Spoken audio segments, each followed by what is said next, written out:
Moment où l'information n'arrive pas clairement. Elle se diffuse comme une brume. Elle n'explique pas, elle enveloppe. Ces dernières heures, quelque chose de ce genre s'est produit.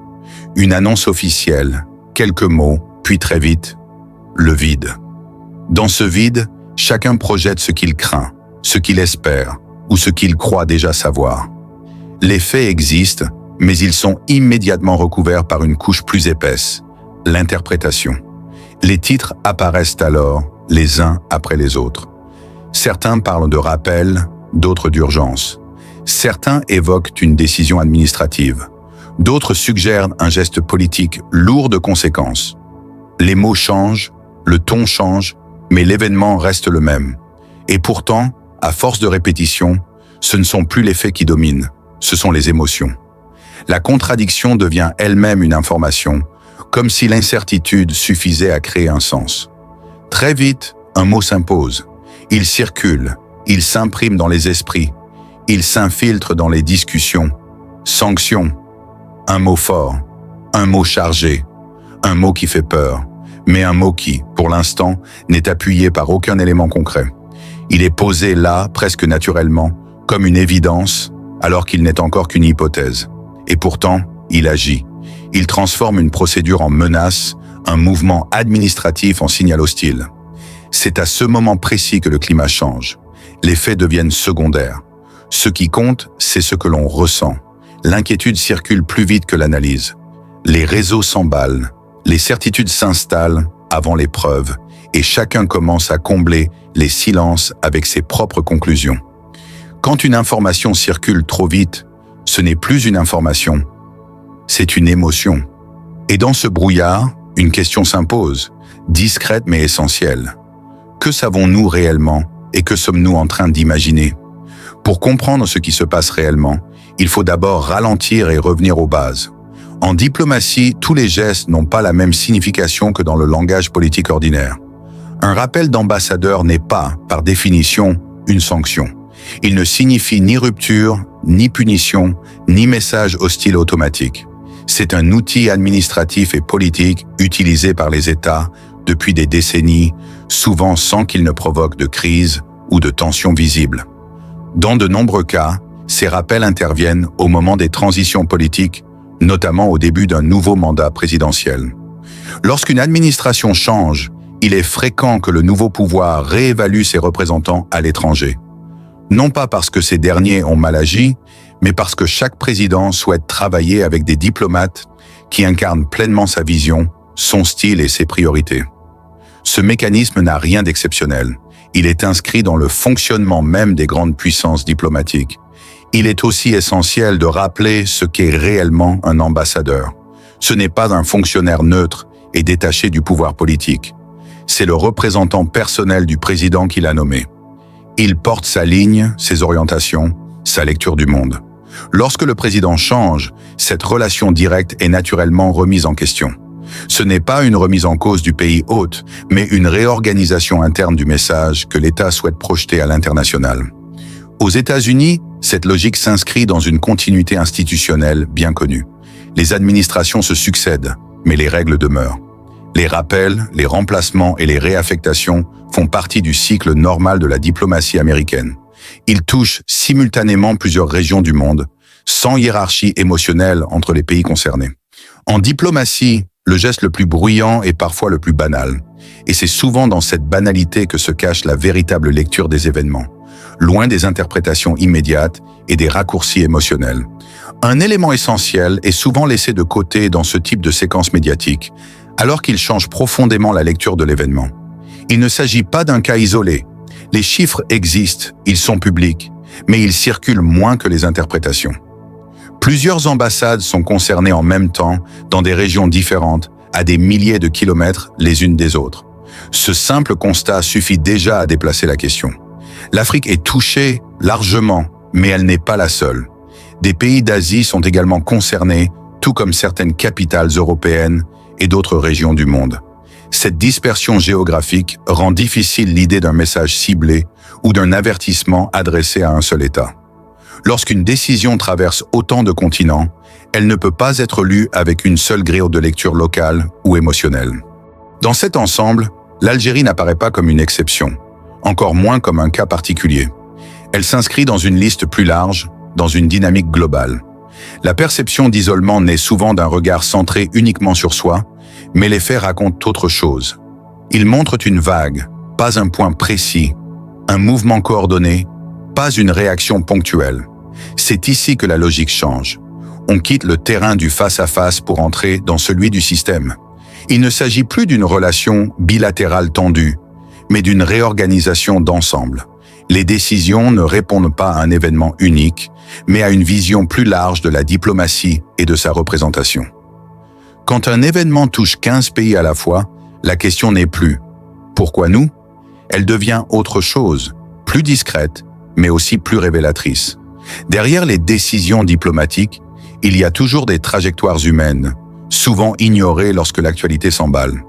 L'ambassadrice concernée n'est pas apparue soudainement dans le paysage algérien. Son parcours s'inscrit dans une longue carrière diplomatique, façonnée par des postes exigeants, des responsabilités multiples et une connaissance progressive des équilibres régionaux.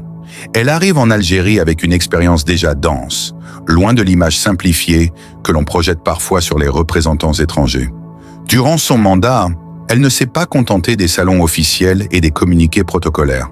Elle a voyagé, beaucoup, d'est en ouest, du nord au sud, traversant des villes connues et d'autres plus discrètes, visitant des régions rarement mises en avant dans la diplomatie classique. Ces déplacements n'étaient pas anodins. Ils portaient une dimension symbolique forte, celle d'un regard posé directement sur le pays réel, loin des capitales et des raccourcis habituels. Ces voyages ont aussi créé une forme de proximité culturelle, parfois silencieuse, parfois visible, des échanges simples, des rencontres locales, des références au patrimoine, à l'histoire, au paysage. Autant de gestes qui, dans le langage diplomatique, comptent souvent plus que de longs discours. Ils construisent une relation de terrain, lente, imparfaite, mais sincère dans sa démarche. Pourtant, cette dimension est rarement retenue lorsque l'actualité se crispe. C'est là que le paradoxe apparaît. Alors que certains discours évoquent distance, froideur ou désaccord, les faits racontent une autre histoire. Une présence continue, une curiosité affichée, un effort réel pour comprendre la société algérienne dans sa diversité. Le décalage entre la perception populaire et la réalité diplomatique devient alors évident. Parfois, ceux qu'on accuse de distance sont ceux qui ont le plus marché sur notre sol. Et dans ce contraste silencieux se joue une part essentielle de la compréhension de ce moment. Lorsqu'un événement diplomatique surgit sans explication immédiate, il active des mécanismes profonds de la psychologie collective. Le vide informationnel n'est jamais neutre. Il crée une tension, un inconfort que l'esprit cherche rapidement à combler. Dans ce contexte, l'hypothèse la plus spectaculaire prend souvent le dessus, non parce qu'elle est la plus juste, mais parce qu'elle apporte une réponse immédiate à l'angoisse de ne pas savoir. Les réseaux sociaux jouent ici un rôle décisif. Ils accélèrent les émotions bien plus vite que l'analyse.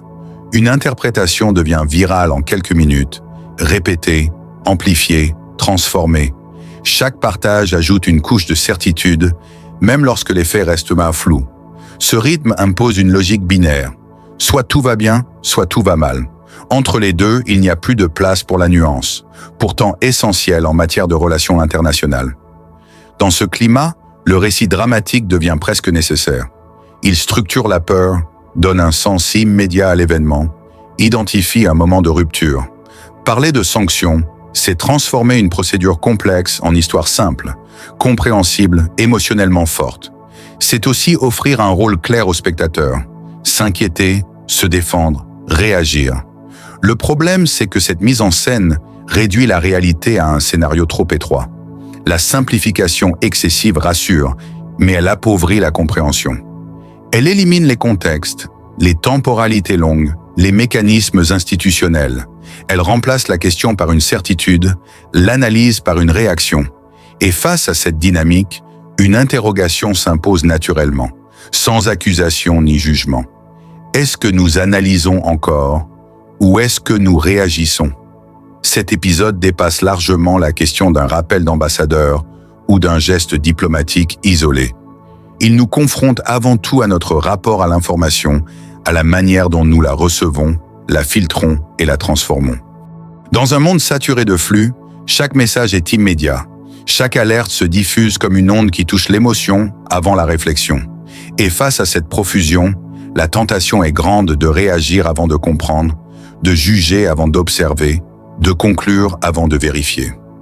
Le contraste entre le temps long et la réaction instantanée devient alors frappant. Les décisions politiques et diplomatiques s'élaborent sur des semaines, parfois des mois, avec des protocoles complexes et des équilibres que nous ne percevons pas depuis notre position externe. Mais les spectateurs, eux, se confrontent à la nouvelle en quelques secondes sur un écran, avec la pression implicite de devoir en tirer une signification immédiate. Cette dissociation crée un écart invisible mais réel, où la précipitation peut l'emporter sur la patience, où la peur peut masquer la lucidité. C'est ici que se révèle la maturité politique d'une communauté, d'une société, d'un peuple. Elle ne se mesure pas aux réactions spontanées ou aux cris partagés sur les réseaux sociaux, mais à la capacité de considérer le contexte, de peser les nuances, de distinguer l'urgence médiatique de la réalité institutionnelle. Elle se mesure à la faculté de garder un regard calme, même lorsque les informations semblent contradictoires ou inquiétantes.